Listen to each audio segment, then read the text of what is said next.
Aron Ra finally gets something right. Which is why I'm calling him in this video by his real name.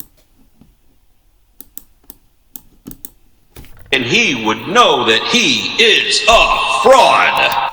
Projectionism, Aron Ra? And when people talk about the prophets of God, they seldom mention Ezekiel. This is one reason why. He got everything wrong. For example, Egypt, he predicted that Egypt would be desolate, that there would be a 40-year period where neither man nor beast would ever set foot therein.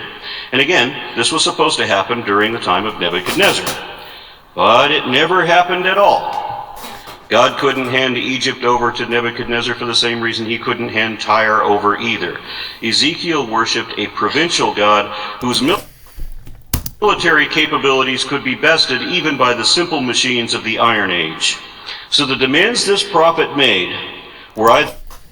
Okay. Now he's speaking the truth there. God, are you real? This is why I'm doubting you, God. This prophecy of Egypt never fucking happened. So what's going on? I still can't stop believing in Jesus. But this encourages me to go my way and want to do my thing. And just believe in Jesus is enough to get into heaven. Keep the new birth I got from Jesus. Just keep from denying Jesus.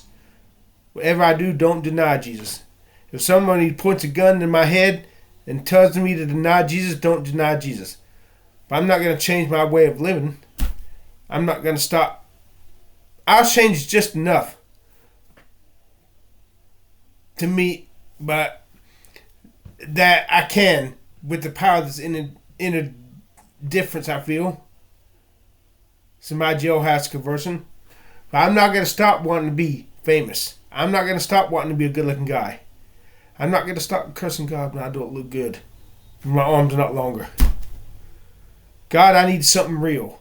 And this false prophecy of the Egyptians fucking pisses me off, and I curse you for this false prophecy, God. I curse you to your face for this false prophecy.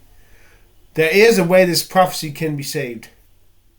How many of you remember back in the 80s, there's the prophecy about Babylon, the fall of Babylon, that says, an assembly of north nations shall come against them.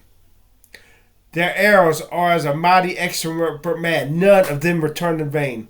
I remember back in the early 80s, the preacher mentioning this part of the prophecy was never fulfilled yet. It must be about a future prophecy about Babylon in the future.